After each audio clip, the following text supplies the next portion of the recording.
Yes. Oh, I just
Oh, yeah.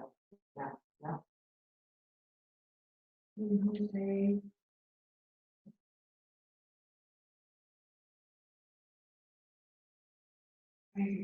Why can't I see the video?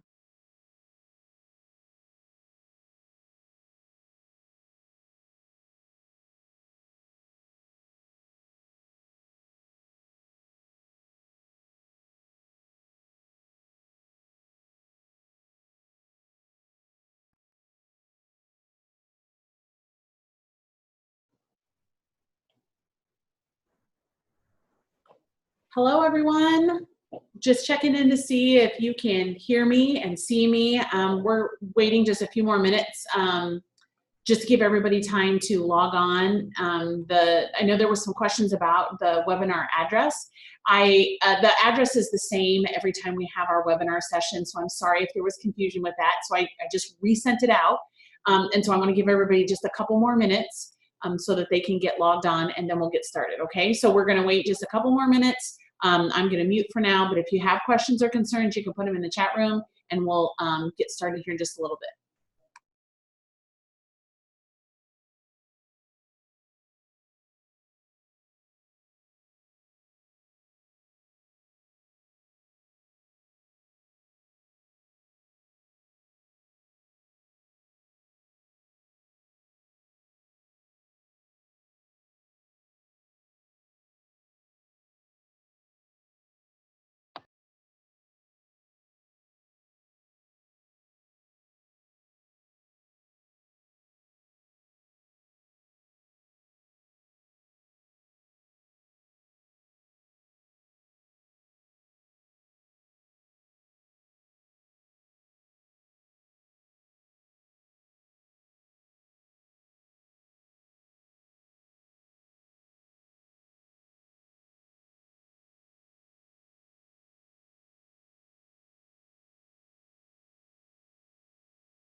Okay. So hello, everyone. Welcome again to our next webinar, our second in our series. Sorry for the delay again with the address being sent out, the Zoom address. Just want to let you know that it is always the same address. So, and you can go ahead and put that in your calendar if you want, or keep track of that, bookmark it somehow.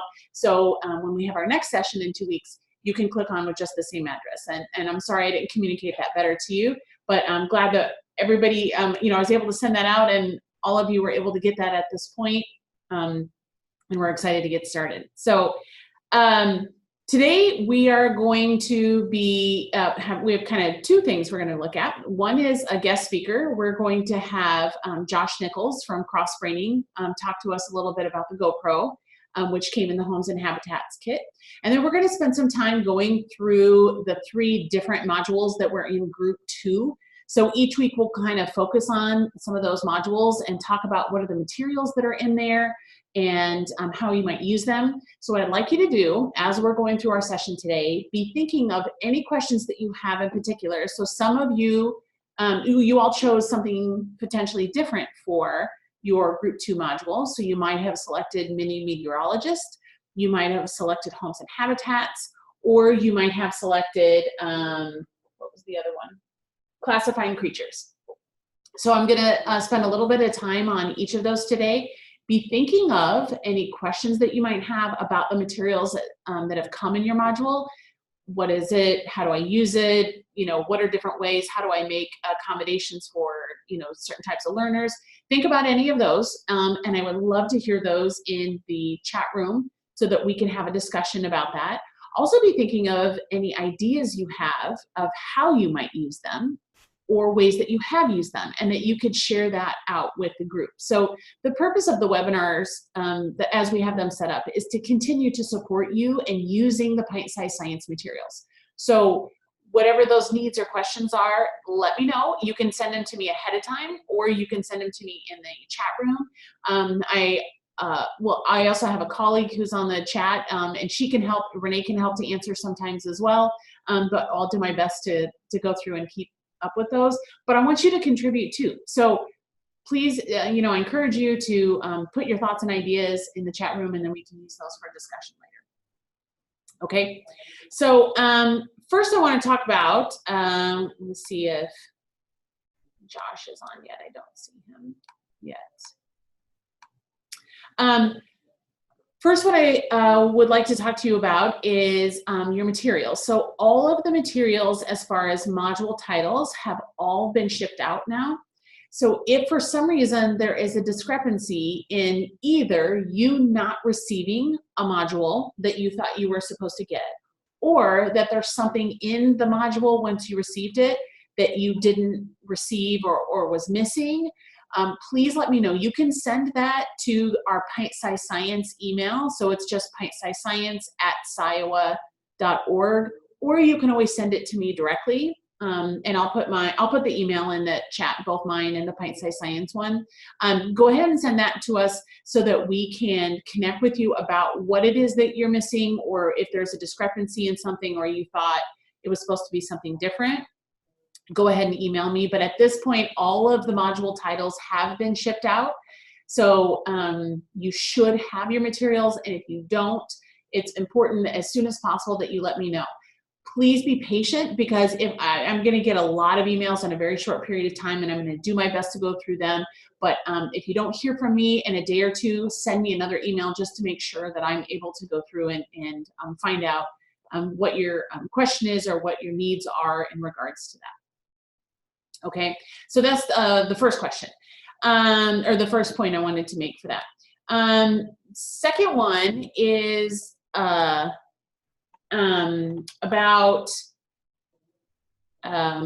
so sorry, I'm checking, somebody else was having a question about the address. Second one is about your stipends. So the stipends have been approved, and they are waiting to be signed and shipped out. So you should have them in the next week or so.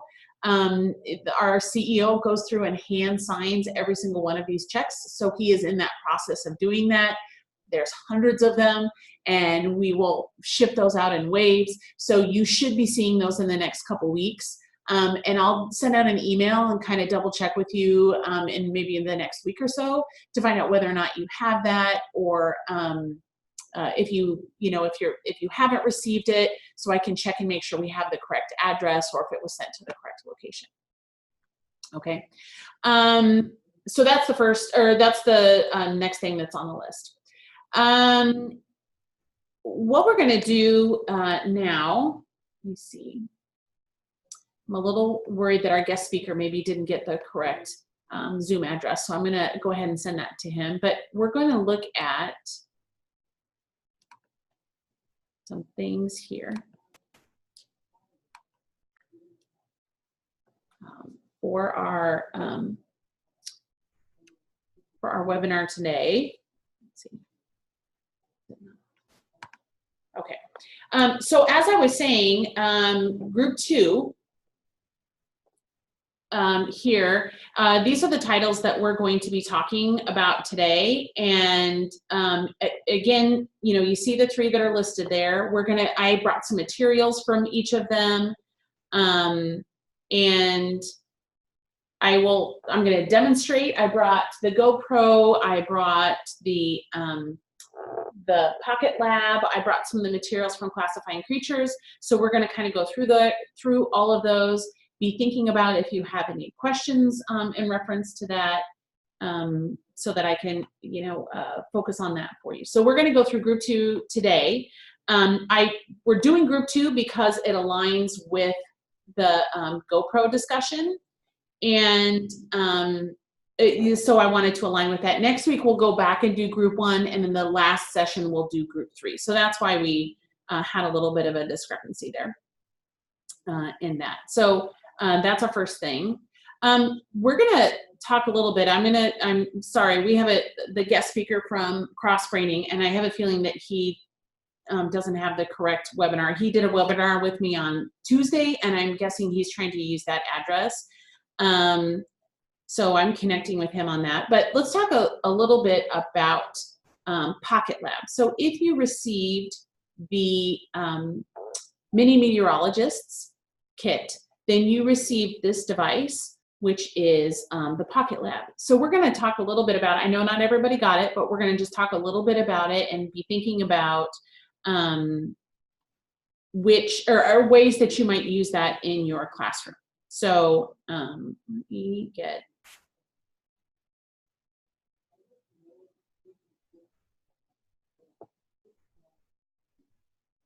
Sorry, I'm trying to connect with our guest speaker and see if he has the correct information.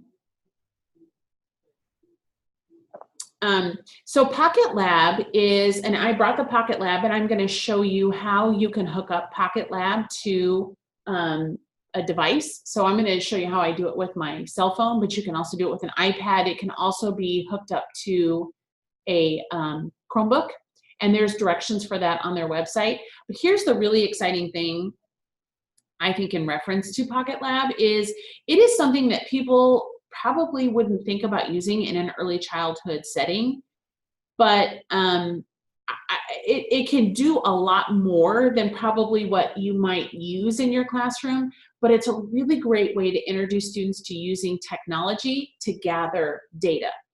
And how you use that data might depend on the class that you're working with or the age that you're working with. But what you see here in this picture are all the different things that you can measure with your Pocket Lab weather. There's different versions of Pocket Lab. The one that we have is this Pocket Lab weather. And so you can see here all of the different things that it can measure. So you see it can measure temperature. It actually has two different ways that it can measure temperature. It has an internal sensor and it has a probe. Awesome. I just see that Josh was able to log on. So I'm gonna finish talking about the screen a little bit, and then we'll pop back and talk over to Josh from Crossbraining. But what I want you to see here is that Pocket Lab can measure, as I said, internal temperature. It has a temperature probe. It can also look at things like humidity, barometric pressure, light intensity, altitude, dew point, and heat index. Many of those are measurements that your students may not fully comprehend or understand. You may not use barometric pressure with young learners, but we can look at some of these and look at comparisons between things like temperature and light intensity, so that they might be able to understand that there's a relationship between those two. And I'll show you later how you can run those two different graphs, how you can run it as a single graph and how you can run it actually as a double or a triple graph all at the same time, so students can see live readings of those values.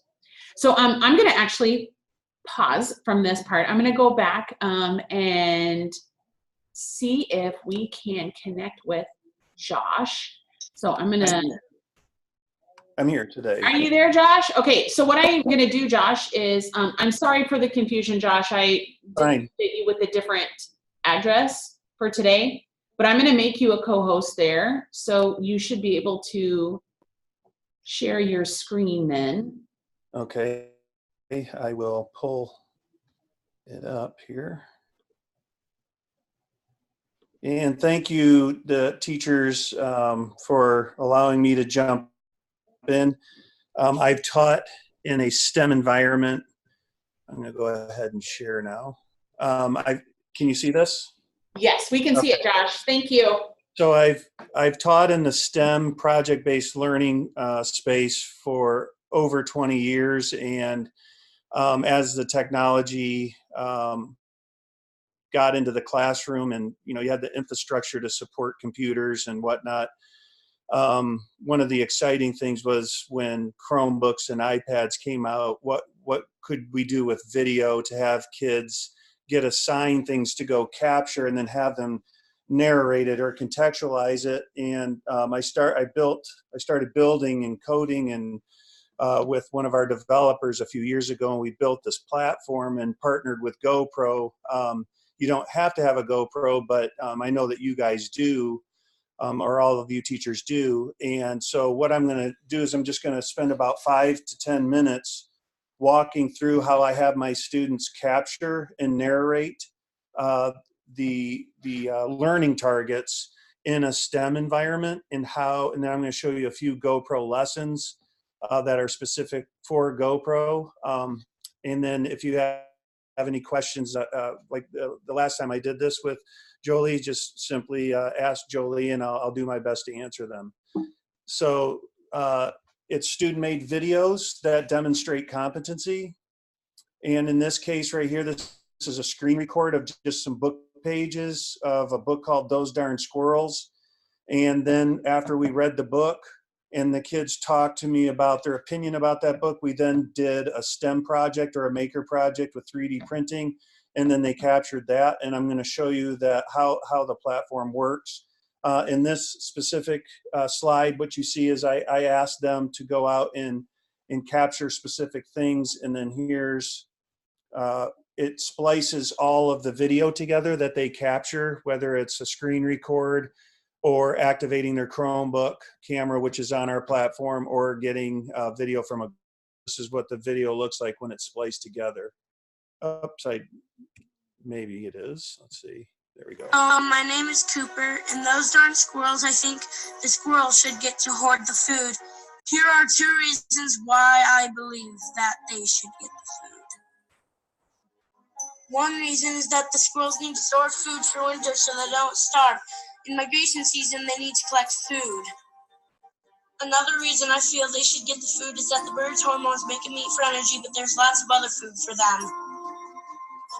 I have a strong opinion that the squirrels should get the food for survival. Read Those Darn Squirrels to form an opinion of your own. And so in this book, the squirrels start creating a couple ways to launch themselves into the bird feeder. And so I had students make bird feeders, I had them make catapults, and then we used the GoPro to put into the bird feeders to see if we could capture birds and squirrels coming into the bird feeder. And the app allows the teacher to upload the video and send it to the students to narrate, or the students can get their own footage. This is what this one looks like when it was done. We read Those Darn Squirrels by Adam Irvin and wrote opinion papers about supporting squirrels or birds. Our class then built bird feeders like old man Fukuwire did in a story to see if we could attract birds and squirrels. We also built catapults. We 3D printed squirrels and tested our catapults using the energy from the lever and fulcrum to launch our squirrels.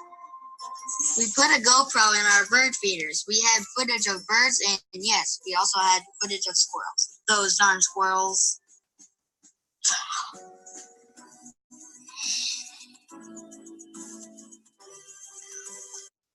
And so you can see I had the students capture key moments of the activities that we did that coincided with that book. The other thing, this one right here, just to show you, these are third graders who grabbed a GoPro, and I asked them to film different parts of their project. This was a marble roll challenge with straws, and so I'll play this one.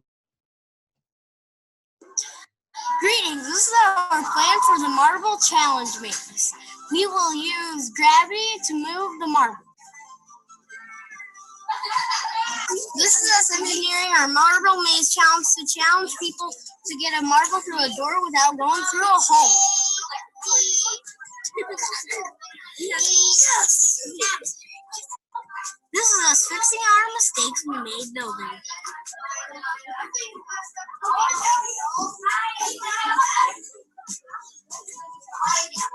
This is us making and playing our marble maze game.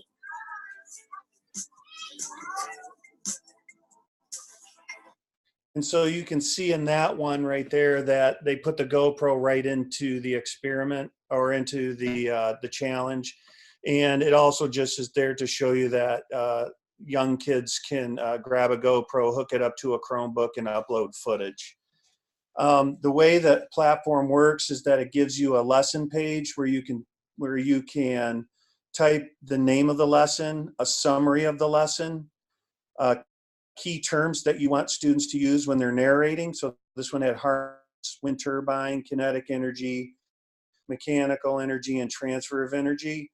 And then I build out specific things I want them to go capture right here and to narrate. So I wanted to see their wind turbine, their plan or wind turbine plan. I wanted to see them building it, an iteration or fix that they had in their final product. And I can also type out questions during each of these phases so that they can answer questions while they're in a particular phase. And then the app also, through a join code, allows you to manage the students and put them into groups. You can put them in randomly, or you can build your own groups specific.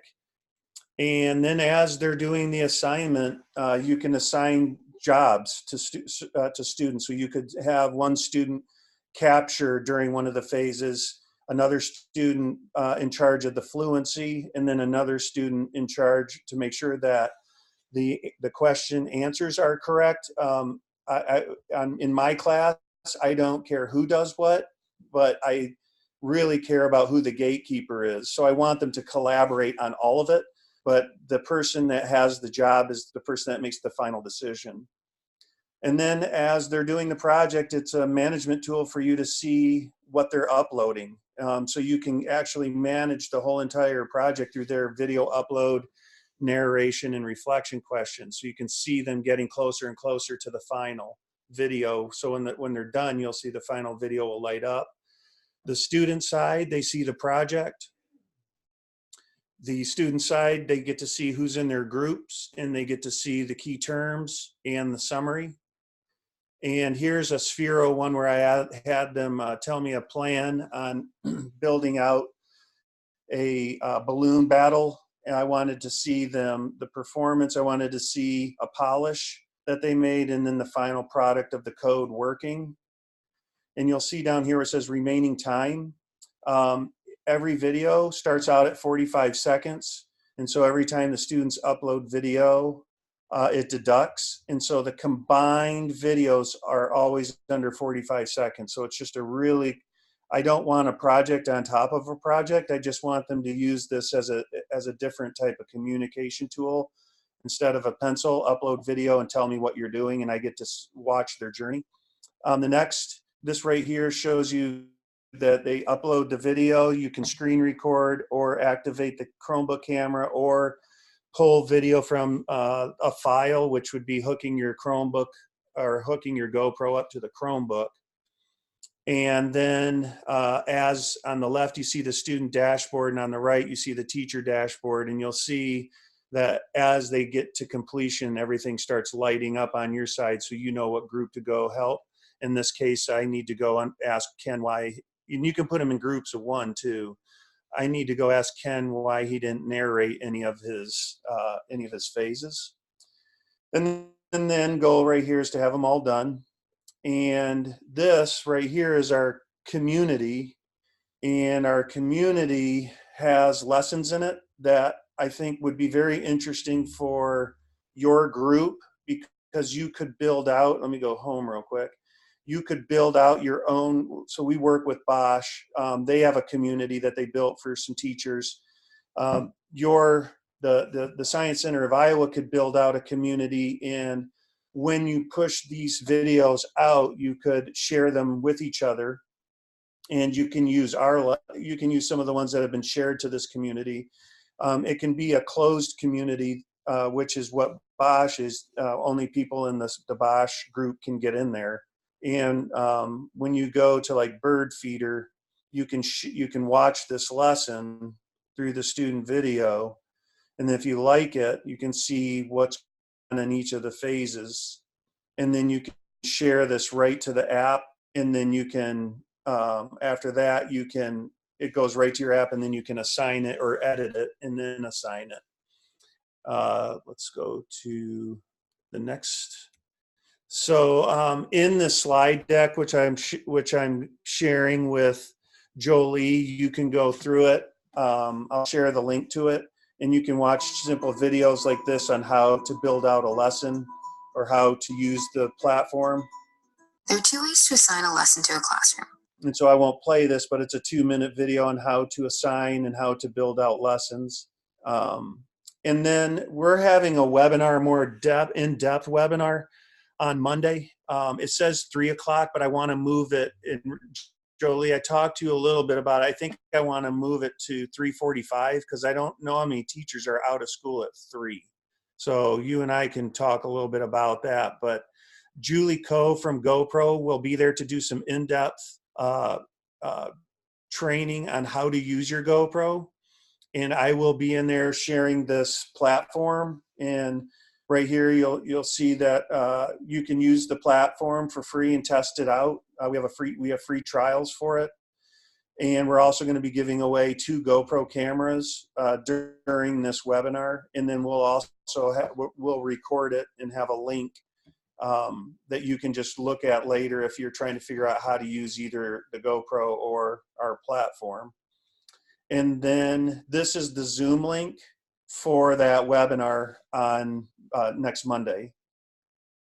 And so Jolie, did you get my message about maybe switching that time?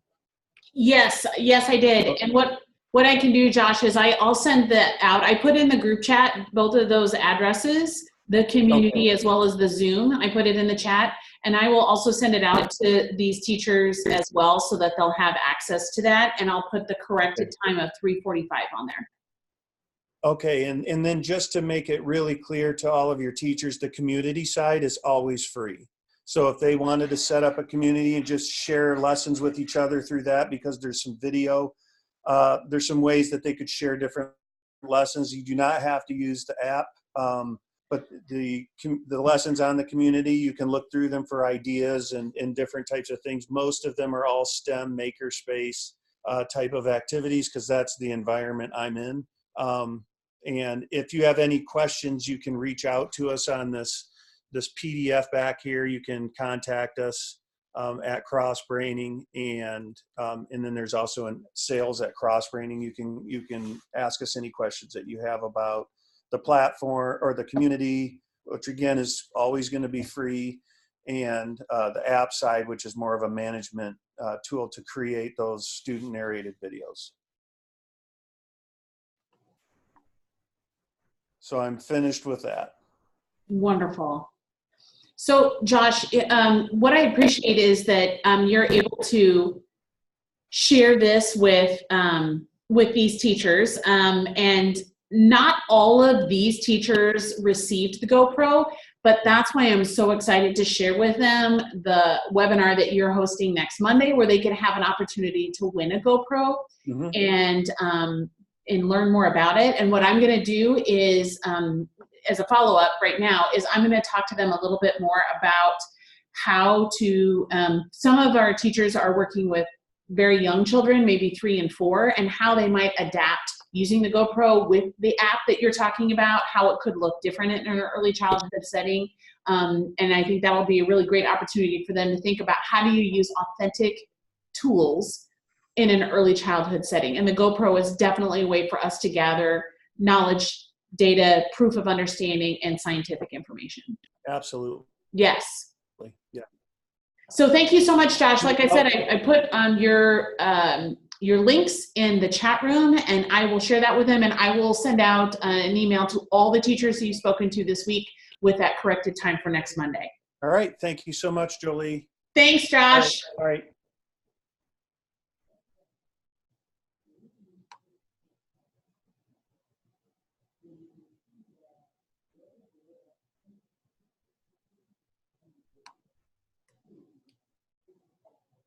Okay, so now, there we go. I'm trying to get back to the camera.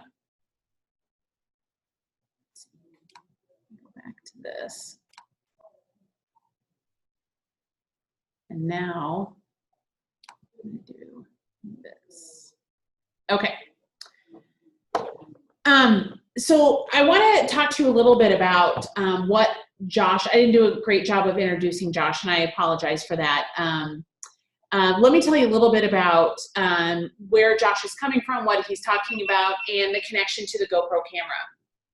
So Josh is the started a company called Crossbraining, and they are the company that we purchase all of the GoPro cameras through.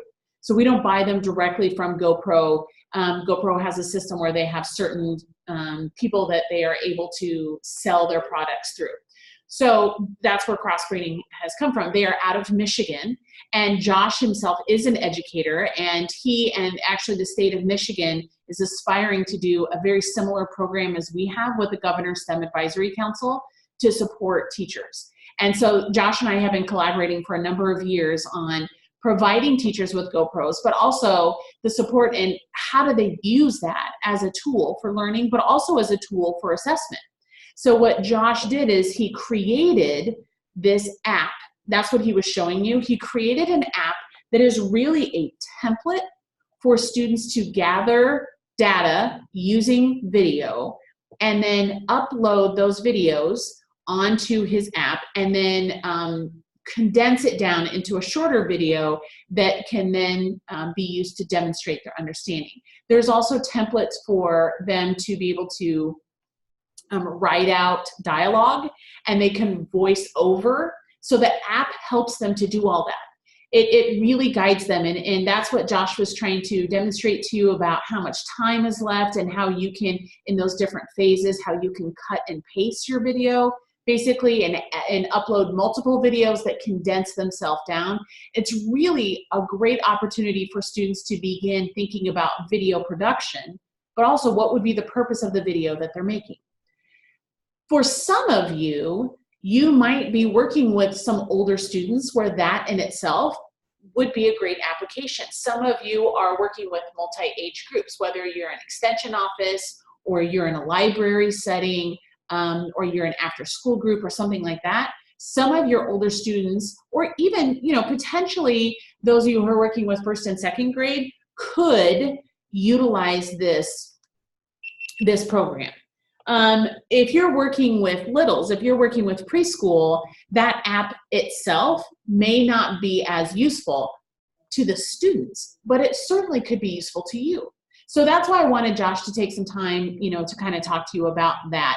You could, as the educator or the facilitator, upload the videos and create those, and you could share them with parents or other adults that are, working with these students as evidence of their understanding. So that's kind of what that is in relation to. I'm going to show you really quick what are the different parts of the GoPro and how to use it, and then we're going to come back to Pocket Lab. I know I jumped into Pocket Lab, but I want to take just a little bit of time to show you about the GoPro, and I think it's probably a tool that most early childhood educators wouldn't think about having in their classroom, but I can tell you that the preschool teachers in the Science Center have used the GoPro in a variety of different ways, which I'll share with you. So I'm going to switch to a different camera. Hopefully this is going to switch over good. Okay, so I have this little document camera. How fun is that? And what I wanted to show you very quickly are just some pieces and parts of what comes with your GoPro. So it comes in a box that looks like this and had a stand inside of it, and the GoPro was mounted to that. So I want to point something out first of all. This top part right here has an attachment for connecting your GoPro. So I'm going to show you how to do that as well. It also comes with two other attachments, and these are both adhesives. So what you could do you could mount these onto something. They could be mounted onto a helmet. They could be mounted onto a board or a box or a case or something like that, so that you could mount the GoPro itself onto something. The way that you use these is with this guard right here that holds the GoPro, and this part down here on the bottom, this is what you mount to these brackets. So there's a kind of a pinch area back here. There's a kind of a soft rubber plug that might be pushed in. You pull that out and it allows you to pinch these pieces together. And then what you do is you can push those into the mount and then push this rubber part down, and then that will, there it goes. Okay, and now this holder for the camera is secured to this, which can then be mounted onto something else. Okay, this dial right here allows you to tilt the case. So if you want it to be pointing up or down, that's what this part here is for. Okay, now the GoPro itself fits into this casing. Okay, and this is how you do that. So this is the camera itself, and what I love about this new GoPro is it has both a front screen and a back screen. So the older versions of the GoPro didn't have this active screen, so you didn't really know what you were recording unless you were using a Bluetooth device.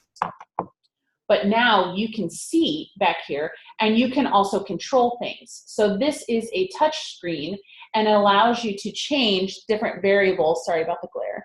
It allows you to change different variables that are on here, okay? So I can select different things. I can also connect, Bluetooth connect. This is how I do that. How to lock it and unlock it, change it from video. All those kind of things can be done back here. The camera itself is going to fit into this holder, okay? And it's going to snap in there. And then we close this and bring this bracket down and snap that so that it is now secure to this mount, okay? So that if you wanted to put it on a bicycle, or if you wanted to put it on something that was moving, like in the videos. There's a video that Josh has on there where students made a 2-liter bottle rocket. So they used a foot pump, like an air pump for a bike tire, and they filled the 2-liter bottle with some water and then put air in there and then released the air, and it shot up in the sky, and they attached a GoPro to it. So you see the camera recording as it's flying up in the air and then falling back down to the earth. Remember, a GoPro is designed for that. It can be wet. It can fall and hit on something. It can accelerate fast and decelerate fast. It has a wider range of functionality in different temperature gradients than most cameras do, okay? So it's designed for that. It would be perfectly fine for it to go through, you know, going down a slide or a ramp or something like that. We put this in the Homes and Habitats kit because we were hoping that you might be able to put it outside. Sorry, the camera's trying to autocorrect. Is that you might be able to put this outside and investigate animals in their natural habitat. So you might mount it in some way onto a branch where there's a bird's nest or a squirrel like we saw in the video. It could go in a pond. Now, the camera itself does not float. It is waterproof, but it doesn't float. So if you do that, you can either attach it to something that floats, or you can buy a special case if you want to that will attach to this, or the camera actually attaches to that special case so that it will float. So you could put it in a pond. You could put it in your goldfish tank. It can go in a mud pile. You could put it outside and have insects crawling all over it. We used it in our preschool inside of our hermit crab habitat. So if you have animals, like if you have guinea pigs or something like that, this can go into that space and record that animal over time. It could, you can set it through, and I can show you how to do that. On the back here, you can set it to take one picture every 60 seconds. You can tell it to take video for a period of time. You can set it in all those different ways so that you could record and document, for example, animals in their various habitats.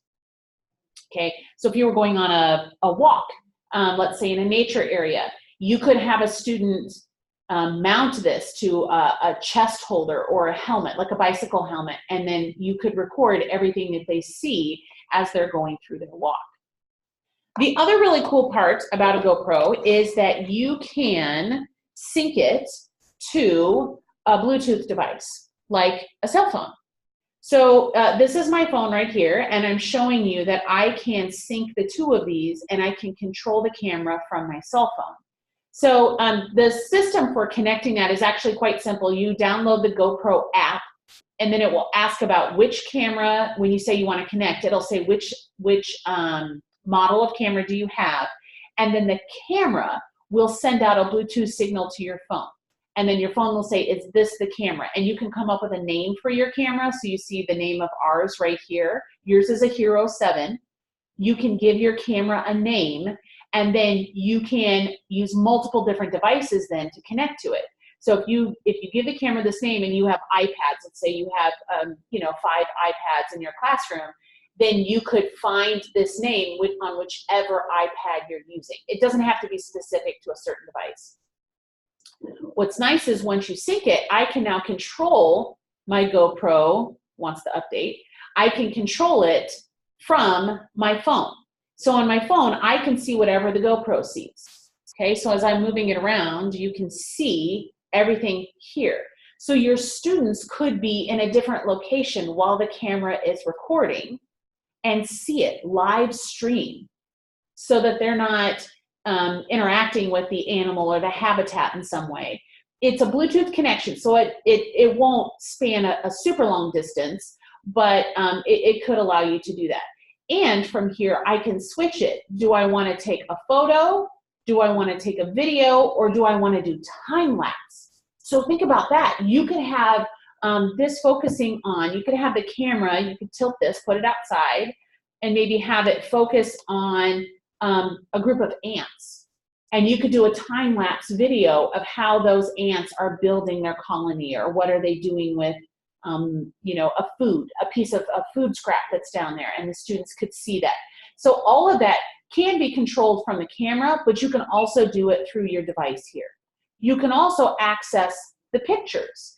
So I can see videos and what I've taken all on here, as well as on the camera itself. Okay, a few other things that I want to point out that are on here. I showed you the different adapters that come in your kit. There is also a charging cord. So let me show you where you charge it and where you put the SD card. So you received an SD card with this. Okay, and I'll show you where it is. I can pop it open. So there, the battery is in here. All right, you can have multiple batteries if you wanted to and switch them out, but that you don't have to do that, but that's just why that is there. Otherwise, you can charge it in this compartment here. So here's the lens, and you open it up, and this is the charging dock right here. So you plug this in, and then you plug that into a device that has a USB adapter so that you can charge it. There's also a micro USB port here so that you could sync it to a computer and download the pictures directly that way. That will not charge it, but it'll allow you to access the documents that are on your micro SD card. Okay, so that is how you charge it, and I was going to show you in here actually where the micro SD card is. This is crazy. Remember I told you here's the battery? Here is the micro SD card, and it's going to freak out on me a little bit because it's going to say, you don't have a card in there. Here it is. That's all, sorry, I see that that's blurry. It's trying to autofocus. That is your micro SD card. Your card, your kit came with an SD card adapter that looks a little bit bigger, but this is the actual, that's for plugging it into a computer, but this is the actual SD, micro SD. And this is what will store right here, all of the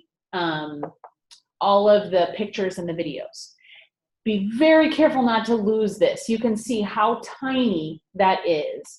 And it just goes into this slot right here, and it'll let you know if you're putting it in the wrong way. It won't allow itself to go in there, okay? And then you close it, and then you have your camera, okay?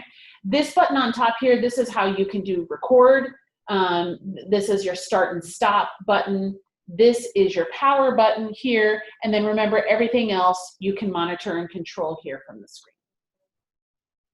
Okay, so again, I'm gonna come back to the other camera. Okay, so I'm gonna come back here. I'm jumping between all kinds of cameras today.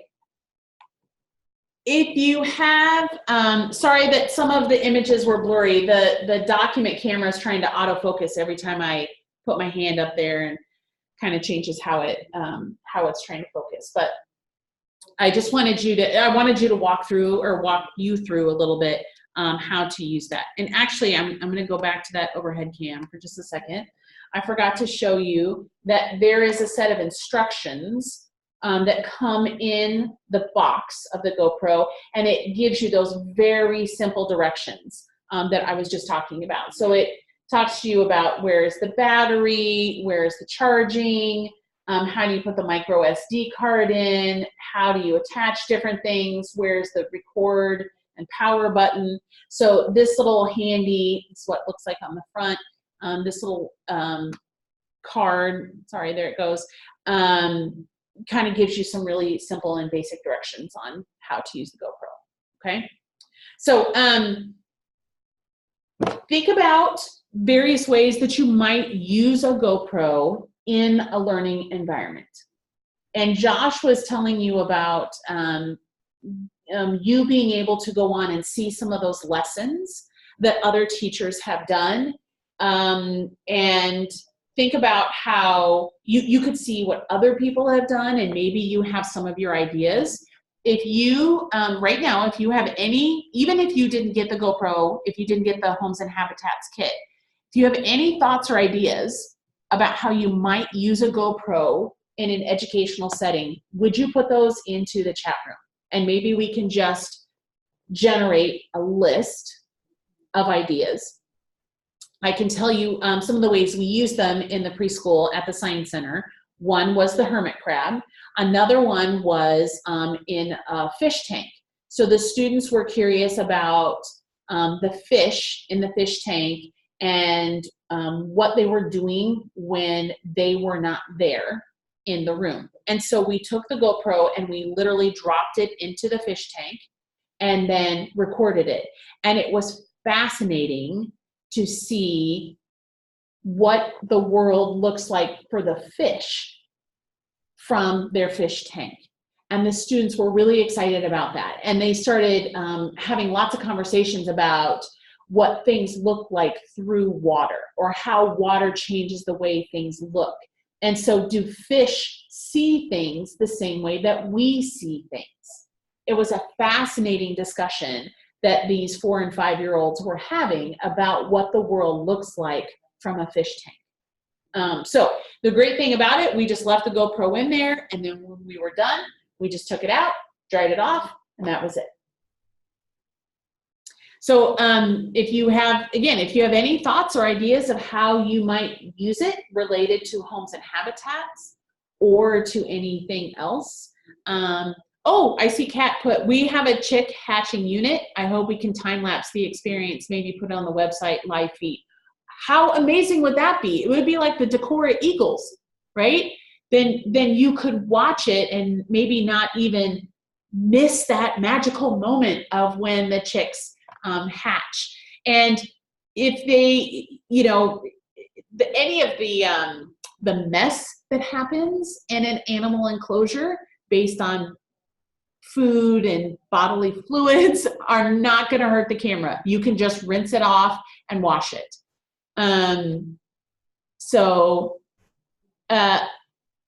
Let's see, I'm just reading some of the comments. Other things to think about too. I did have somebody ask me with another group that we were talking about the GoPro is what happens if something on the GoPro breaks? You are certainly welcome to contact me about that, but you would get much better service if you contact GoPro directly. If you go to their website and you get either on their chat room or you call somebody in their help desk, they will help you directly. They are not going to ask you for a receipt or where did you get it. They service their own equipment. So if for some reason something's not working right, like I said, you can always ask me, but you might get much quicker and better service if you just go to GoPro directly. I see, watching the change of a butterfly. Imagine if you have somewhere where you're observing a chrysalis, right? Over time, you could do time lapse with that or leave it in there. Maybe put it next to the food, right? If you're using a sponge or something, or if you have fruit set up, You could put the camera, you could mount it right next to that. And maybe you might even be able to observe the way that the butterfly eats. Let's see, I'm reading, a tree study, and they want to put it in a tree and see how the tree lives. You could even have it focused on a plant inside your classroom, and you could do a time lapse of the leaves. As the light changes, like if you have a plant by the window, throughout the day, the leaves physically move based on their exposure to the light. They try to angle themselves to get the most amount of light possible. You could do a time-lapse recording of that with the GoPro.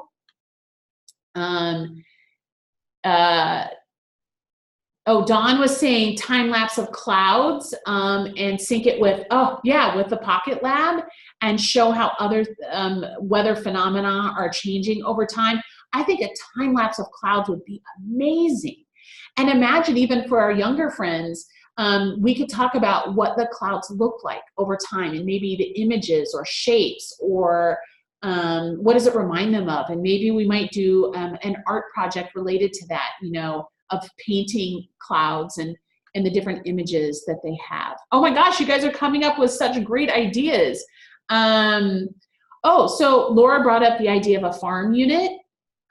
So that students could, they could take their camera and set it up in the pen where an animal is or in the housing. You could even, if you got fascinating farmers, you could put it in your worm bin and see what the worms are doing over time. You can there's some lighting settings you can use on the GoPro as well that could help you to, maybe see better if it's darker. So you guys are coming up with lots of great ideas of how you might use it. Colorful chemistry, absolutely. Imagine you could put the camera in a container where you're mixing baking soda and vinegar, let's say.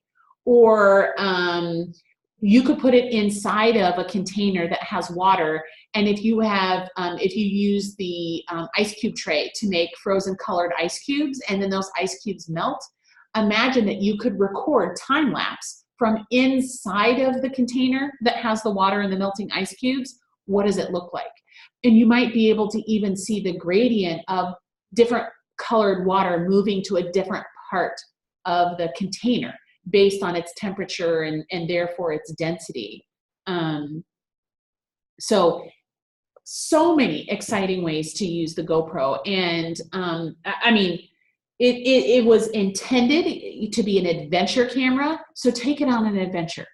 I think it would be great on field trips that you go with your students, and it could be set on in some type of position where it could record what they're doing, and you don't have to worry about if it falls over or if you're going to the pumpkin patch, maybe you could make a video of what it looks like from the pumpkin patch. Or something like that. And you don't have to be as concerned about the condition of the camera like you would if it's an iPad or something like that. Okay, so continue throwing those ideas in the group chat. I hope that will be inspirational for people to look at and think about how they might use the GoPro or other types of cameras. I know that not everybody selected the Homes and Habitats module to get a GoPro, but it still might help you think differently about how you record things or how you use cameras in general. If you have any questions about the GoPro, you can send it to me in the chat and I'll do my best to answer. But it always makes me sad a little bit when I see that teachers haven't even opened their GoPro yet and they say, I'm just not sure how to use it. It's very, very user-friendly. You don't have to be an expert in photography or technology. And especially if you're syncing it to a device, okay, like your phone, it will walk you through it. It is actually quite simple to do.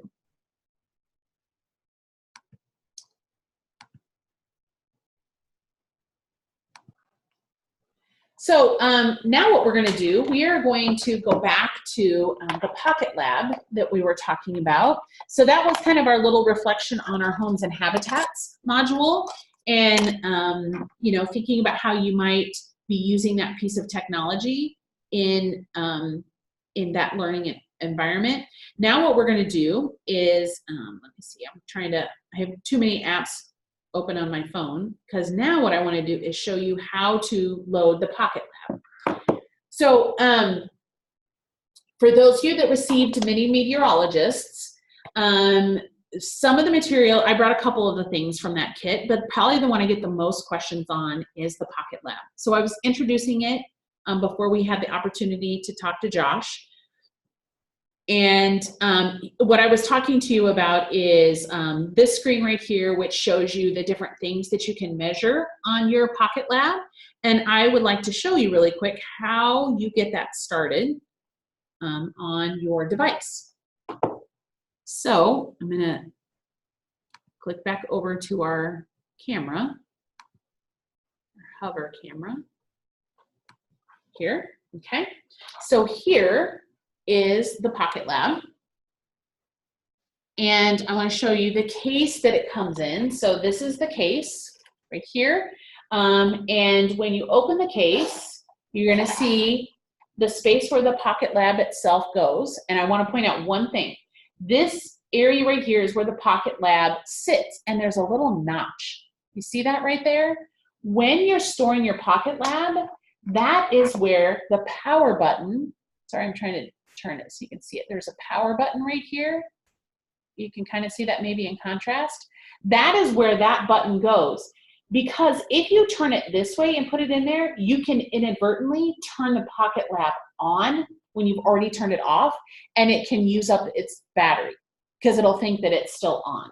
So you want to make sure that you put it in here with the notch that way when you have it turned off, so that you don't turn it back on again.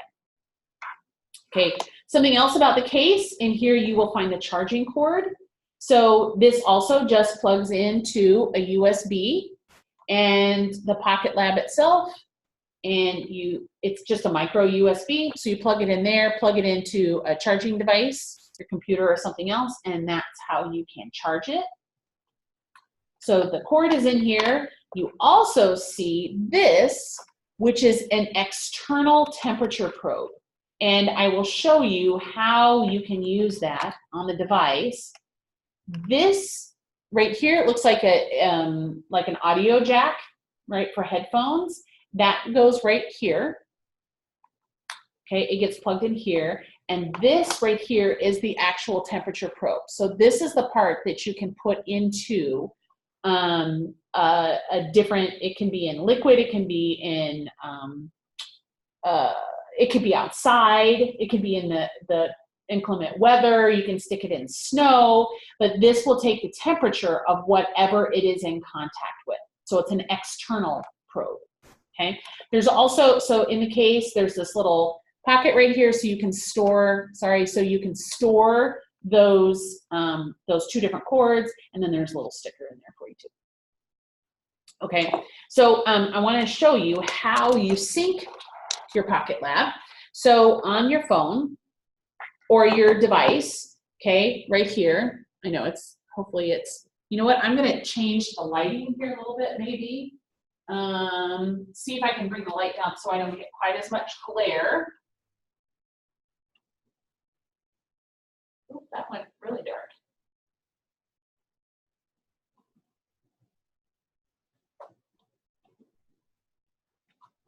Try and bring it down. I don't know if I have other options, sorry. We'll see if this works. See if I can make it not glare from the lights. Okay. So here's what the app, when you open it up, here's what it looks like. This happens to be on my phone, but if you're on an iPad, it would be very similar. Sorry, I know it's trying to autofocus. And the key thing here is this idea of connect to Pocket Lab. And then it says down here, access my memory mode or use the internal sensors. So for this connect to your Pocket Lab, all you have to do is have your Pocket Lab on so that the light is flashing, and then you can set it right on there and it will begin to connect to your device. So it'll recognize that Pocket Lab, all right, and then it knows it's Pocket Lab weather. And then when I open it up, Now what I can do is I can start seeing, okay, I'm gonna try and change this camera angle a little bit, maybe so we don't have the glare. There we go. Okay, we solved that problem. So what it's doing right now, it is using the internal temperature reading of the Pocket Lab itself, and it is taking the temperature in Celsius in real time right now. Okay, and that's a very quick, easy, simple way to start using it. It's synced, it's taking the temperature, and you can watch it over time. Now you might say things like, well, what if I don't want it in Celsius? So we can come up here into these units, and I can select down here in temperature, whether I want it to be in Celsius, Fahrenheit, or if you want to get really crazy and use Kelvin scale, you could do that as well. But let's go to Fahrenheit, okay? And then I can say done. And now it's still measuring the temperature, but instead of in Celsius, it is measuring it in Fahrenheit, and we can see that here on the scale. Now, this button down here is a recording button. So right now, it's actually recording the temperature, and then I can pause it and play it back if I wanted to. No, it doesn't want to let me. This is the problem of trying to do it.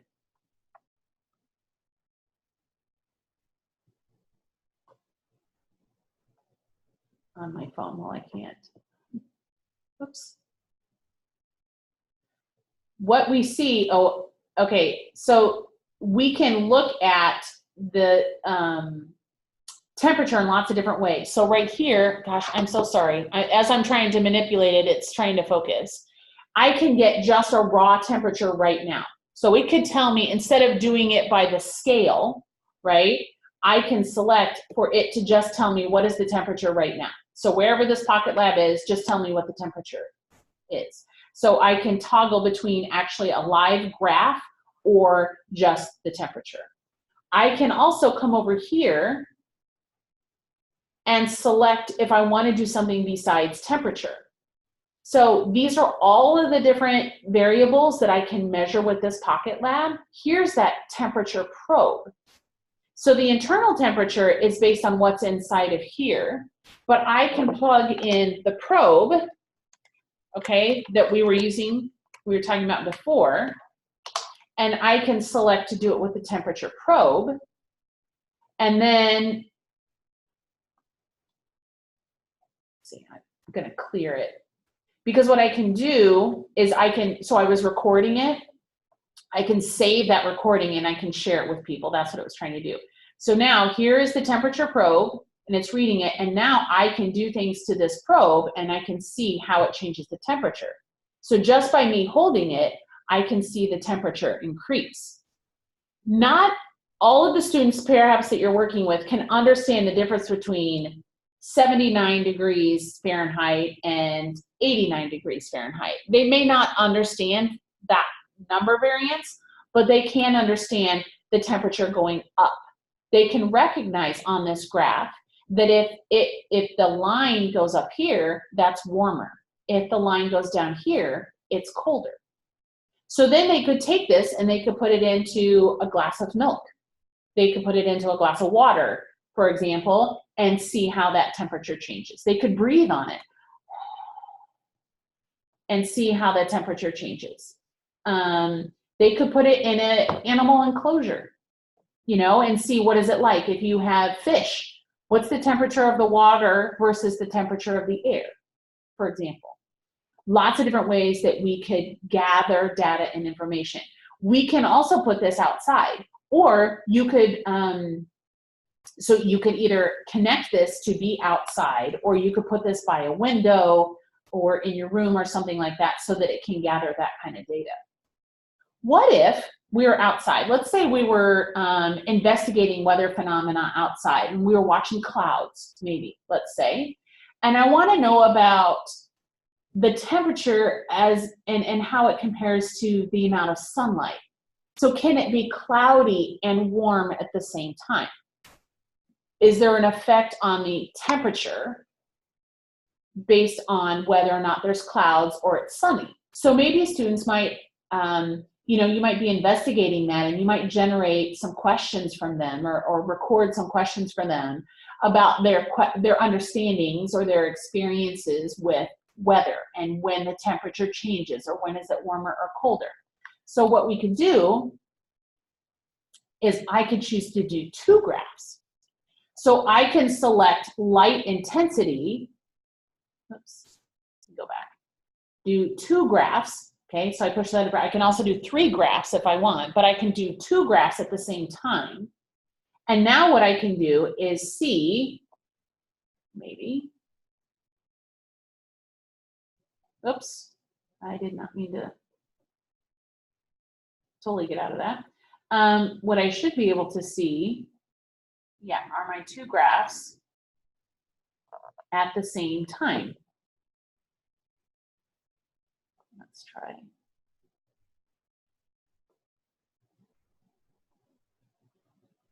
There it is. Sorry, I was like, so because this is on my phone, if you're doing this like on an iPad, you have a much bigger screen to look at, but here's light intensity and here is the temperature all at the same time.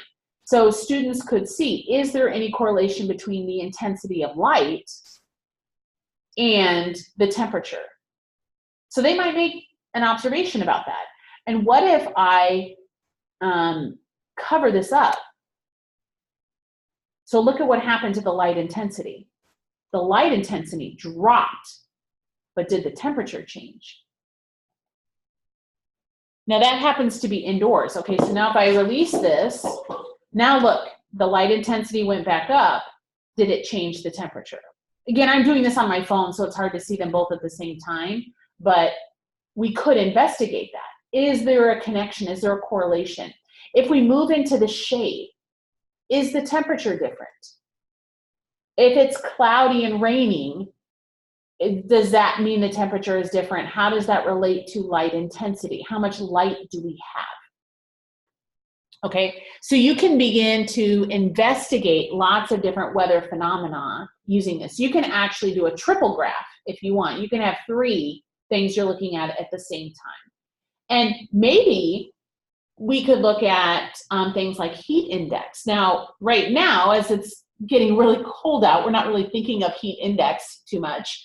But as spring and summer comes, it's definitely something we talk about. What do you wear, before you go outside, depending on the heat index and light intensity. So we can even look at things like, when do we wear sunblock, or when is it appropriate to wear a hat to help to keep you cool? What is that heat index? So what does the temperature feel like based on these different kinds of things? And so again, you can use Pocket Lab in a very, very simple way just to gather that data. Remember, light intensity, we don't have to use it as a graph. We can just see what is the raw number, right? What is the light intensity right now if we're in different locations or different places, or what is that temperature? And then we could check that over time. So it could be just even a thermometer. And you remember that you've got in your Science Sprouts kit, you've got a digital thermometer, and you also got a kind of an old school fluid thermometer that has the red in it. So you could even investigate what are the different ways that we can collect temperature and understand how does temperature feel. You could, remember, you can put this into something that is really cold, and they can watch that graph change and understand that when it goes down, that means it's colder, and when it goes up, that means it's cooler. Some other fun things that you can do, you can change this part right here. You can change how many points of data it takes. So this is measuring it by seconds right now. You can change it to be shorter or longer of how many points. You can also, if you allow your device to access, or the Pocket Lab to access the camera, you can record what the camera sees at the same time as the graph, and they can actually be superimposed on each other. So if you were looking at the clouds outside, you could record what the clouds look like and what the temperature or the light intensity is all at the same time. So again, this is a wonderful tool for students to think about gathering information, gathering data, and how we use technology to do that. And I know that younger children can definitely understand the idea of warmer and colder. And as children get older, we can add the concept of a graph to that. They can understand the measurement of a graph, or the fact that there are values here that give us a measurement. And then they can begin to even generate questions and use this Pocket Lab in order to answer those questions. Okay? I'm going to show you a video, and I will post this. So last year, Pocket Lab did a specific video just for us on how to use the GoPro in an early the Pocket Lab in an early childhood setting. And let's see if it'll go to my next slide.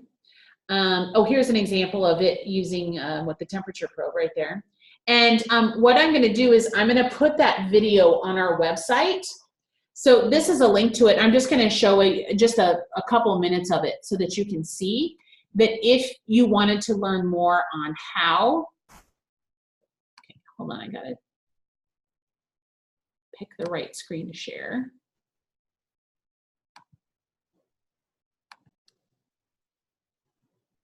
Okay, so here is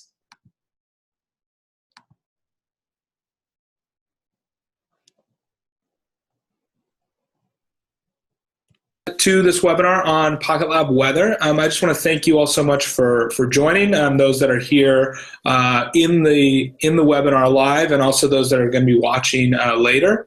I appreciate you joining and trying to learn more about how to use Pocket Lab weather in your classroom, and what you can do with your students with it.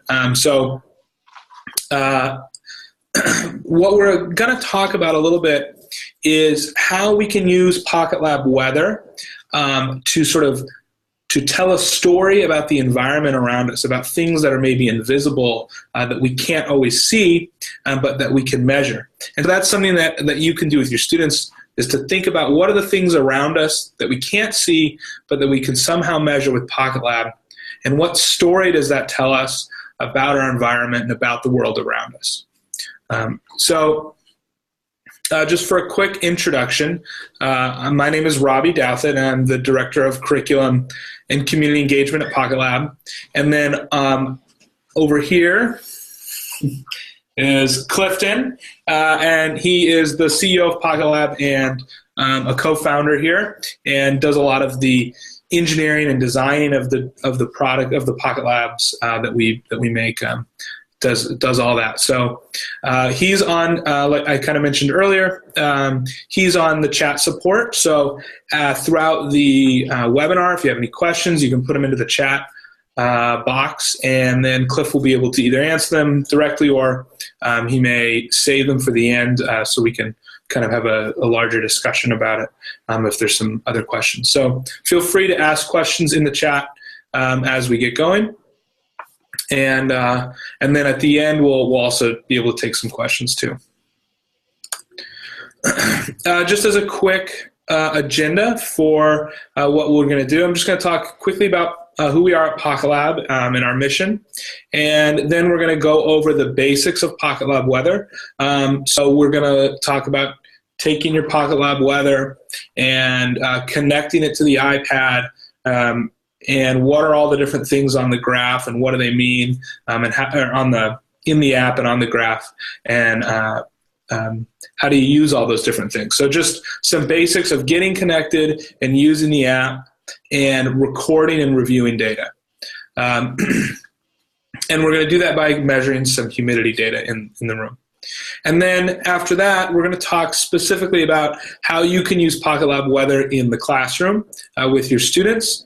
And we're going to do that in two ways. One is using Pocket Lab weather as a station in your classroom. So you put it up on the wall in your classroom, and you use it sort of as a weather station inside your classroom to tell the story of your classroom. What are the different things that are happening in your class? And and we'll talk about that a little later. And then the next thing we'll show is using Pocket Lab weather out in the field. So taking Pocket Lab weather out into the playground or outside into the soccer field, outside of the classroom, and using that with your students to find the hidden story in the environment. What are the things that we can't see that are outside in our environment, and how can we measure those things with Pocket Lab, and what does that mean for us? So, and then at the end we'll talk about we'll go over any lingering questions and talk about where you can find some resources and things. So, at Pocket Lab, we believe that anyone can be a scientist. And so we want to make science and authentic data collection fun and engaging and accessible for all students, whether they're first or second grade students or, mechanical engineers in college. We want to make products and things for students so that they feel successful when they're doing science and engineering and things like that. That's why it's exciting to talk to you all, because you're teaching lower grade levels, and we think really Pocket Lab can have a real impact on students of all ages. And you have a Pocket Lab weather. Pocket Lab weather can measure things like temperature, barometric pressure, humidity, altitude. It also has an attachable temperature probe that plugs into the side of it for measuring temperature in different ways. And then it can measure dew point and heat index. And so we're going to talk about some of these measurements today. And the first one we're going to talk about is humidity. And as we talk about measuring humidity, I'm going to connect to the app on an iPad and kind of go over some of the basics of using Pocket Lab. Okay, I'm going to pause the video right there just for a minute. We're not going to watch the whole thing. I just wanted you to see a little insight into this. Excuse me. I will put this onto the website. It's actually already there, but I'll send out the link, especially to those of you who received Mini Meteorologists. But I just wanted you to see that introduction of what Rob is able to talk about. And what I really appreciated is that Rob adapted this for an early childhood setting when we did this webinar. And I love these questions or these prompts that he put here. He's talking about ways to measure things that we cannot see. And I think that temperature is definitely one of those things. We talk a lot about temperature. It feels hot in here. I'm cold today. Let your food cool down before you eat it. So students hear these words about hot and cold. Maybe they're sick, you have a temperature, but can they actually see temperature? It's a very hard concept to think about in a scientific way, even though we talk about it on a regular basis. And you have a lot of materials in the Mini Meteorologist kit and the Science Sprouts kit, actually, that can help you to investigate this idea of temperature some more. But another thing he brings up here is humidity. And while you may think students can't, younger students won't really understand humidity, Rob goes through and talks about ways that you can measure that and begin to understand that there are things in the air that we cannot see. And you could extend this into things like humidity, and he walks you through an experiment where you breathe onto the temperature probe, and that temperature probe records both the temperature and the humidity change. So they can begin to recognize that and understand that there is something else in your breath, even though you can't see it. And I hear lots of people, adults and children, talk about when it gets cold outside, oh, I can see my breath, right? So they may have questions around that. And think about, you could grab your Pocket Lab and begin to investigate that phenomenon and begin to understand the scientific connection. They don't necessarily have to understand exactly what humidity is and the idea that the air can hold moisture, but they can begin to see a way to investigate scientifically something that they don't fully understand, but they're able to observe. So again, I'm not going to play any more of it, but I just wanted you to see this idea of how he's introducing the use of Pocket Lab as a scientific tool for gathering data and information. So he does a really wonderful job in this video, and he walks you through how to do a couple different lessons using the Pocket Lab, for example. Sorry, I have to activate my phone again. Different ways that you can use all of the different settings and the recordings and things like that related to it. So something else I want you, again, in the group chat, if you have thoughts or ideas, let me show you again the things that you can measure with Pocket Lab. If you have any thoughts or ideas, kind of like we did with the GoPro, I welcome you to throw those into the group chat and think about what you might do with it, how it might relate to the work that you're doing, and then I will, we can share those, but I'm going to talk to you about some non-technical ways to measure some things with weather as well. So really quick, I just noticed that someone put a comment in the chat room about the recording from last time. So what we do when we record this, I'm actually at Heartland AEA right now. It's an offsite location to record and broadcast these Zoom meetings, and they record it for us. They send us that link. We then upload it to our YouTube channel for the Science Center, and then I will send you the link. Right now, we're in a little a process of how we get that to happen, of downloading it from Heartland to us. So that's why there's a lag right now for the webinar we did 2 weeks ago. But I promise you, we will get that set up. And as soon as I have that link, once it gets uploaded, when we make the connection between Heartland and our staff that manages communications, once we get that set up, then I'll be able to send you the link, and then you can watch that again. And there's no immediate hurry. I know that you're interested in seeing that. But it has, if you're taking this course for credit, there's no attendance deadline, or you don't have to have that completed, within so many days after the webinar. What I will ask, if you are taking this course for credit and you do watch this as a recorded version, then what you can do is send me a very quick reflection, maybe 3 different points of something that you learned, and I can use that as verification. Okay. So I want to talk about one other thing that's in the mini Meteorologists kit. There's lots of different things in there. So the solar tube, I think, might be one of my very favorite things. It's super exciting to use that. There's videos on the website that you can look at of how the solar tube has been used. And it's a great thing to use to measure. It's exciting to watch, but you can use it also to measure how temperature affects air. And basically what will happen is that solar tube will fill up with air, and because it's a dark color, the air inside of there will get heated at a different rate than the air outside of that solar tube, and it will make it want to rise. And you can use your digital thermometer that you got in your Science Sprouts kit to take the temperature of that solar tube as it's in the air, as it's moving around, and students can begin to understand that temperature gradient or the difference between them.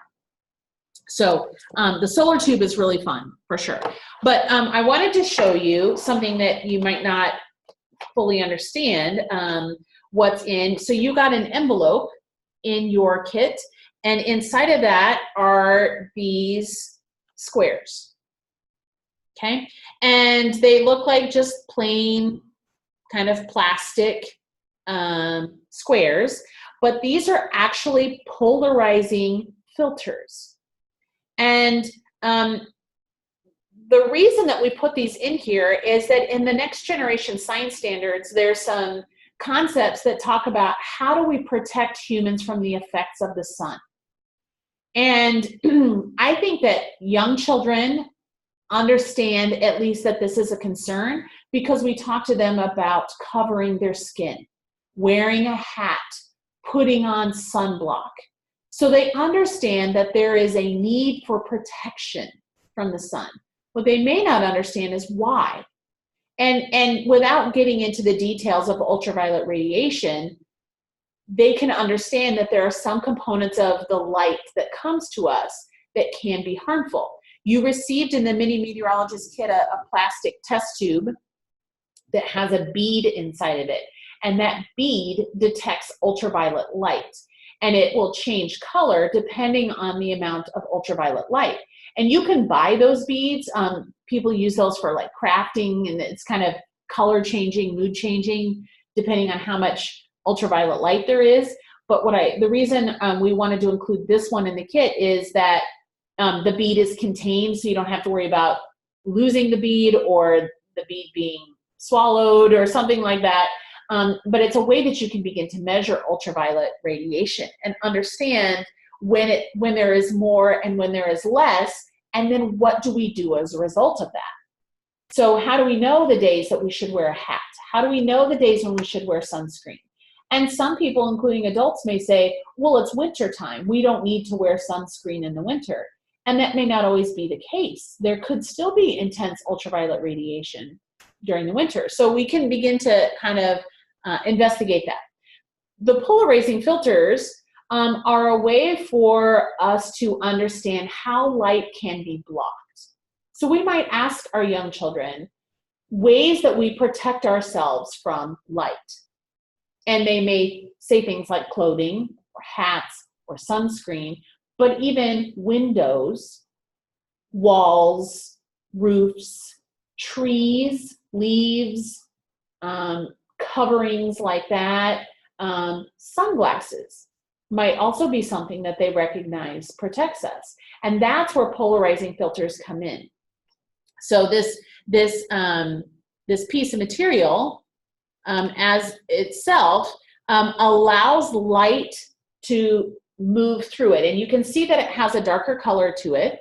And it does block some light, so you see a darker color, but it still is allowing light to pass through it. Okay, so you can see my hand underneath because light is being allowed to pass through it. The magic comes when you have more than one of these filters. And I'm hoping that even with the light, I'm still going to be able to do this. So if I have these two filters in a certain arrangement, I still can see my hands underneath. So light is still getting through. Okay, and maybe that's what you want. Maybe that's the intent, is for light to still go through. But if I take this top square and I just turn it 90 degrees, now what you see is the darkness. And if I put my hand in there, you can't see it. What's happening is that this filter is blocking the light. So it's preventing the light from going through. The reason, the science behind this has to do with the fact that light moves as a wave. So in this orientation, the light is able to pass through as a wave through both of these filters and come through onto the other side so that things can still be seen. But by turning it at a 90-degree angle, what's happening is the light might be able to get through this way, but it cannot get through the other orientation of the way that the filter is set up, and therefore the light cannot go through. This is a way for us to be able to protect ourselves from ultraviolet radiation. We see this in things like sunglasses or in film that is put onto car windows or windows in a building or even in a classroom. And it is an exciting way for students to begin to understand ways that we can protect ourselves from ultraviolet radiation. If you wanted to expand this into, and you don't have to talk about light as a wave in order to do this, but I just think it's a really interesting way to begin to talk about that so we can show where the light passes through and where the light doesn't pass through. You can have students complete experiments. Maybe they design something to protect themselves, or they want to know how well their hat protects themselves from ultraviolet radiation. And they might use these filters in combination with the Pocket Lab to see how does this affect the light intensity. So they could be recording on their device, what is the light intensity here versus the light intensity here. Sorry about the glare. I'm trying to prevent that from happening. And they can see how something can block that light and be protective. So how might they utilize this in their everyday lives to protect ourselves from the sun? You can expand this too to look at things like water. Water can protect animals from ultraviolet radiation. It can protect them while they're in there. It can also, the atmosphere can also protect us from ultraviolet radiation. So that ozone layer does something very similar to this. So I just wanted to give you some examples of ways to use technology, but also use some very low-tech things in conjunction. Sorry, it's always trying to autofocus with that technology. Okay? If you have any questions about anything in the Mini Meteorologists module, how you might use something, or if you have any ideas related to this, I encourage you to put those into the chat room so that other people can see them. And you know, we're a great resource of knowledge when we work with each other in thinking of how to support our young learners. Okay, for the last part here, what I want to do, I'm going to come back here to this.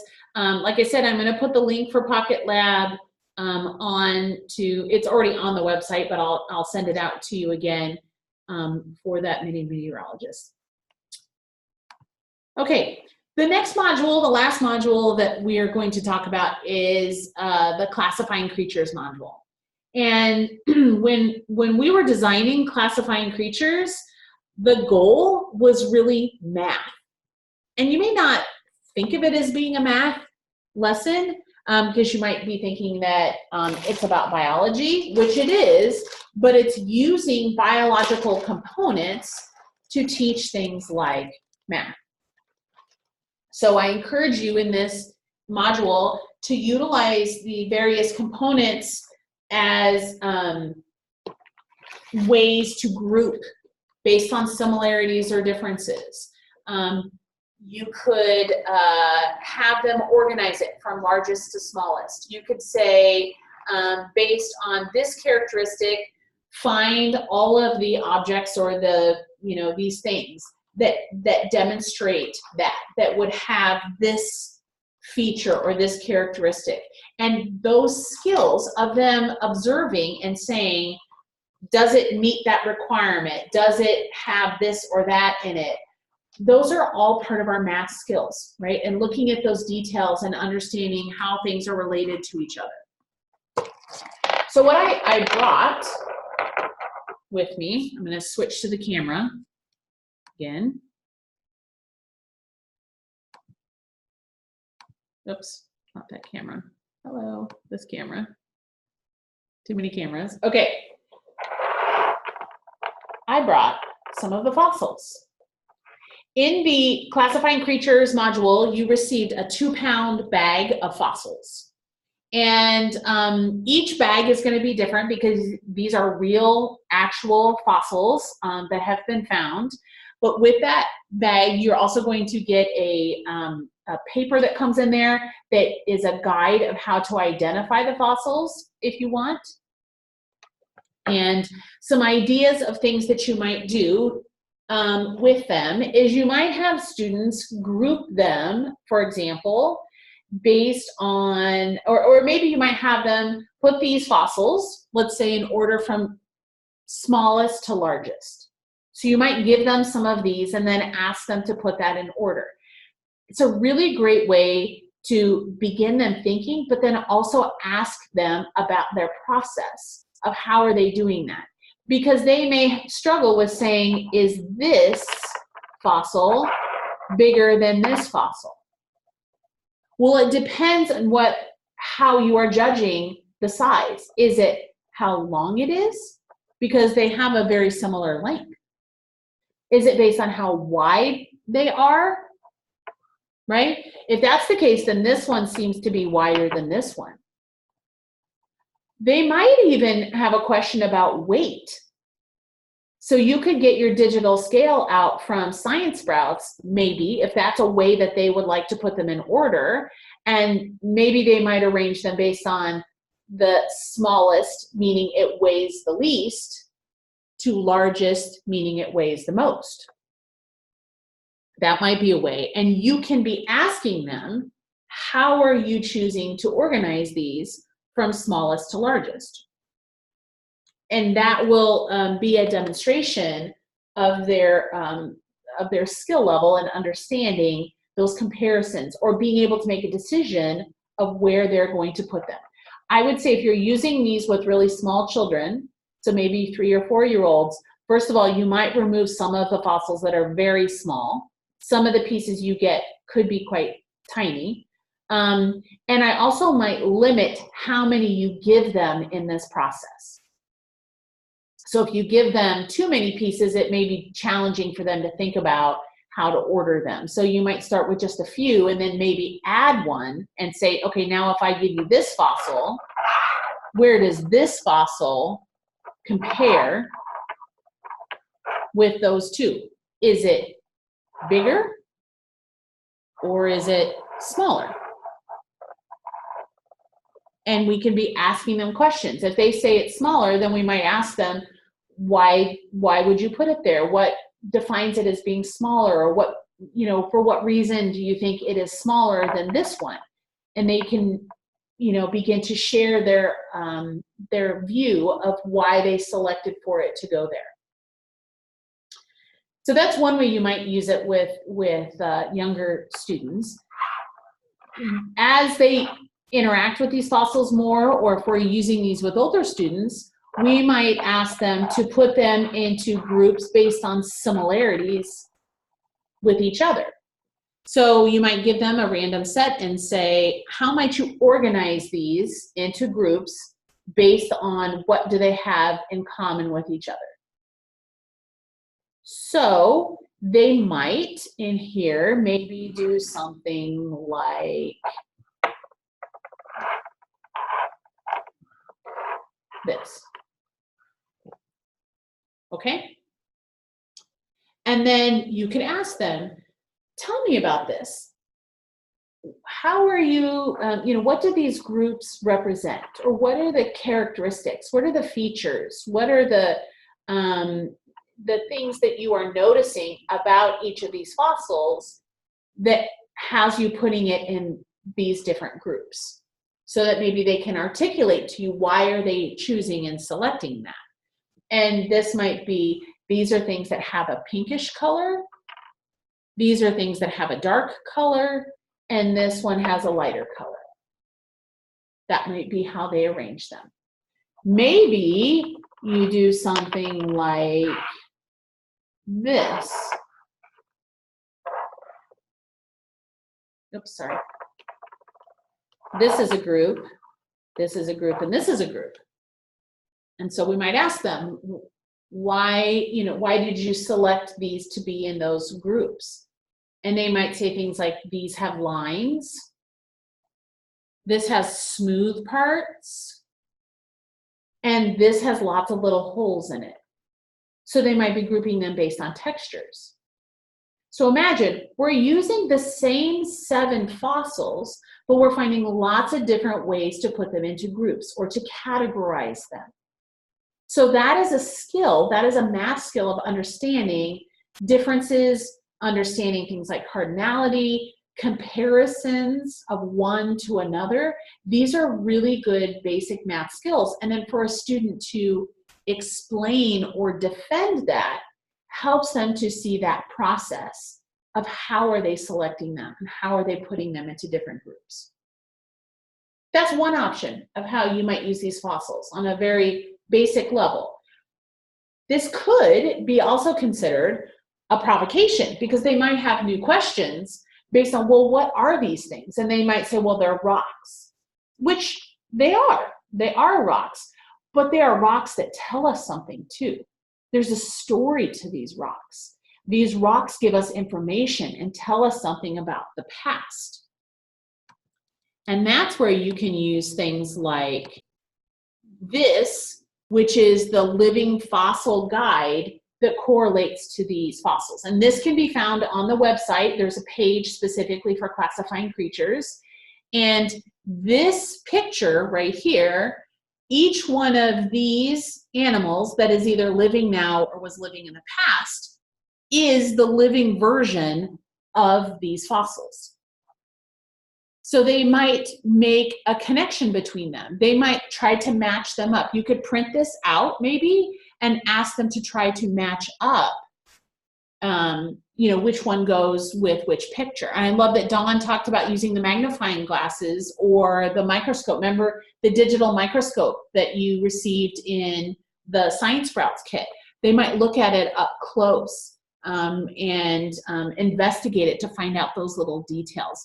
There is a key for this also on the website. So if you wanted to know which one they go with, and an interesting, so this picture right here, okay, they might, and it would be perfectly okay for them to think that it's related to this fossil because they see that spiral. And they might say that, and that's a great observation. You could ask them, tell me why. What is it about it that is the same or different? So they're looking at those details and saying, I notice it has this same shape or the way that this curls. We could talk about vocabulary here, like the word spiral, and the way it follows that. The reality is it's actually related to these fossils. So I know it doesn't seem like it, but these are crinoids, and they are related to the nautiloid that is in the picture that we just saw. So crinoids are actually closely related to the nautiloids here, and you see examples of that right here. So this is very similar to this. That could be a lesson if you wanted to investigate the idea of fossils and look at the animals, but you don't have to. It could just be a, what is the relationship? Because you see this little friend, that is actually related to the fossil that I was showing you with the spiral, but they might notice a similarity between this and this, right? And they might see that these are related to each other in their shape. And that is a great way for them to begin to notice those kinds of details. There is another resource on that page, which is a modern relative. So this would be maybe for older students, or if you were investigating the animals themselves related to this. And these pictures all are modern relatives of the fossils. And so you might, you know, ask them if they could make some speculation or some observations as to which ones they think are related or connected.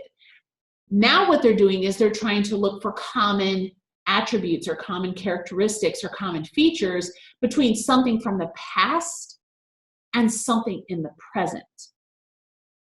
And there is a key for this on the website, but maybe it's not as important to know which one they actually relate to.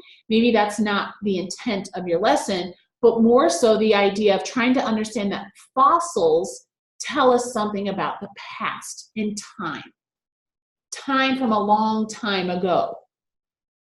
And how does that connect to time now? And so that could be the lesson or the discussion that you make too with them on that.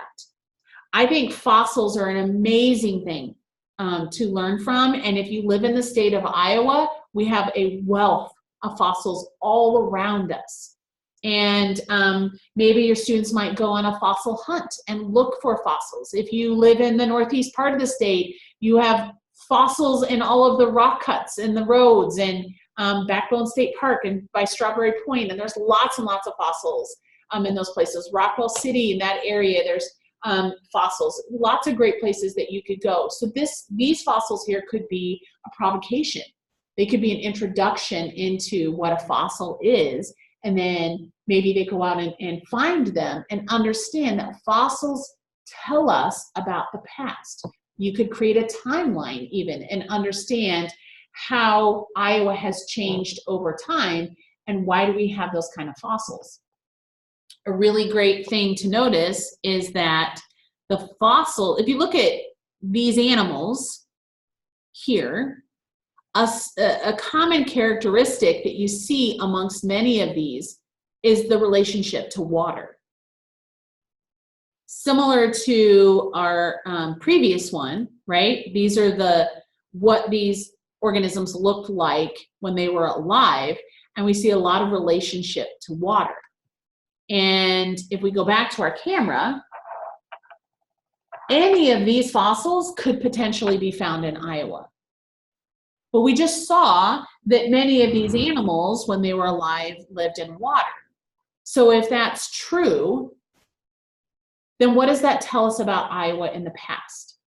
And this could be a lesson for older students, or if you're really diving deep into fossils and what they tell us. And these fossils tell us that Iowa used to be covered in water, and that Iowa was had very shallow coral reefs covering it. And that tells us that in the past, it looked different than it does now in the present. So lots of different ways that you could use these same set of fossils for students to investigate scientific concepts or STEM-related topics through math and science. Okay, so those are the fossils. Some other things that are in the kit that I get a lot of questions about are the furs, okay, and the fur samples. So you would have received a bag that has various fur pieces in them, and the furs have a number on the back that correlates to a chart. So I'm going to show you that chart here in a little bit. And each of these pieces came from an animal that could live in Iowa. They were not harvested from animals in Iowa. These all came from the Dakotas. Sorry, it's trying to autofocus again. They all came from animals that live in the Dakotas, except for this one, okay? And that one, the white one, is an Arctic fox. The reason that I wanted to put the Arctic fox in here is so that you could compare it to the foxes that live in our area. So you could compare it to a gray fox or a red fox. And the students might feel these furs and feel how are they similar or how are they different, and then look at the colors and begin to think about, what does this color tell me about this animal versus this color? Similarities, differences. And we can begin to guess where this animal lives based on the color of its fur versus where does this animal live based on the color of its fur. So we can begin to say things that are similar or different can tell us something about that animal and tell us maybe where it lives. And other animals that have similar fur might also live in a similar place. Similarities and differences. Something else I think is really fun to do with all these fur pieces is to get your digital microscope out and really get in there and look at it. And they might notice that even within the fur sample that we see lots of different kinds of hair. So we can begin to classify. Some of these hairs are very long and they have a different texture.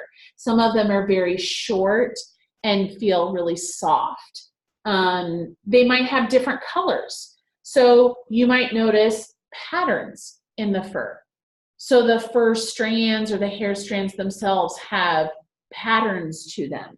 What does that pattern mean to it? So even in here, you know, we have in the same fur piece, we have some different colors here and some different colors here. And what does that mean?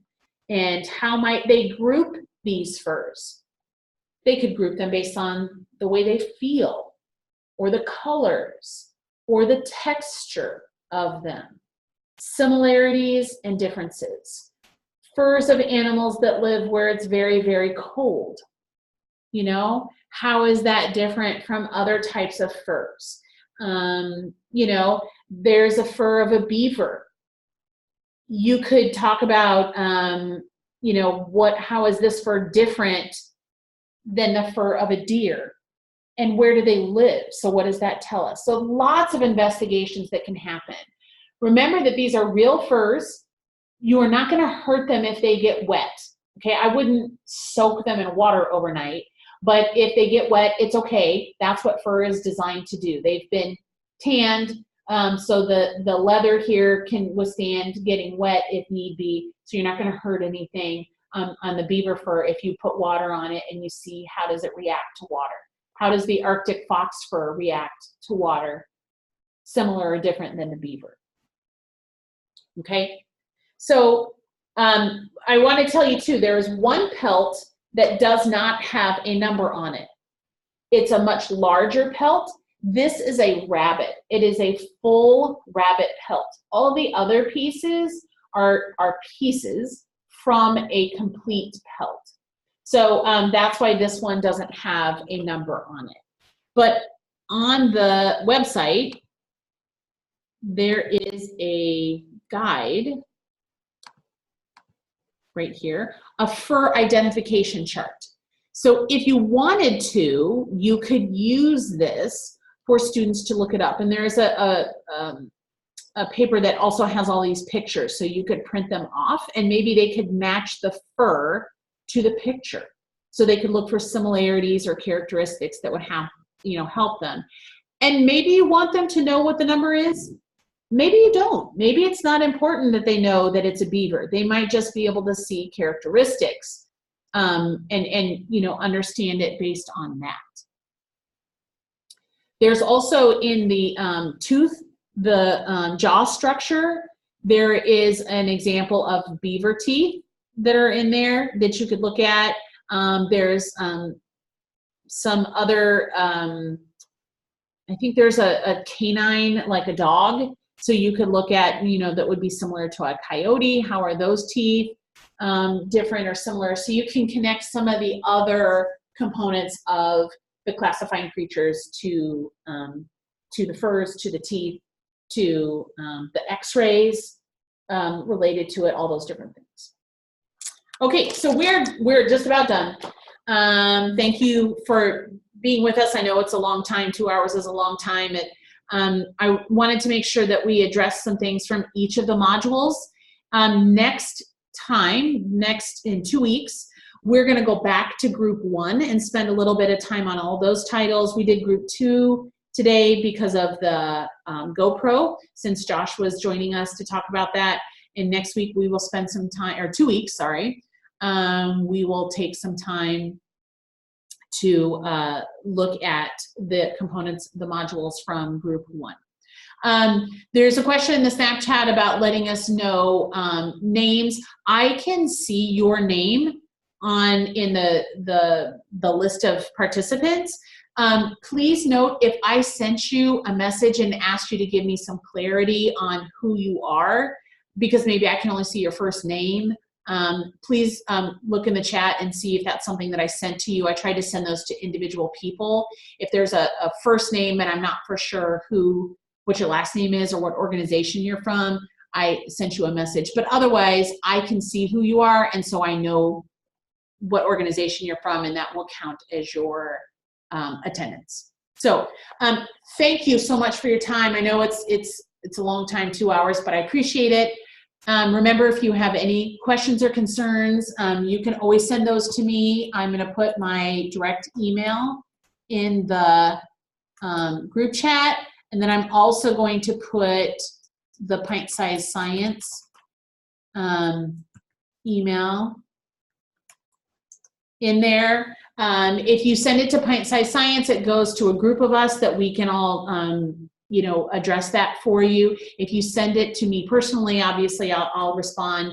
But let me know if you have questions, thoughts, ideas, anything you want me to talk about. If there's something from a module you're not really sure about, send me an email and I'd be happy to add it to our webinars in the future. Alrighty. Thank you so much, everybody. I really, really appreciate your time and attention. I appreciate you sharing things in the chat room so that we can all help each other expand our learning and our inquiry-based experiences for our kiddos. So thank you so much. Enjoy the rest of your evening, and I look forward to seeing you again in a couple weeks.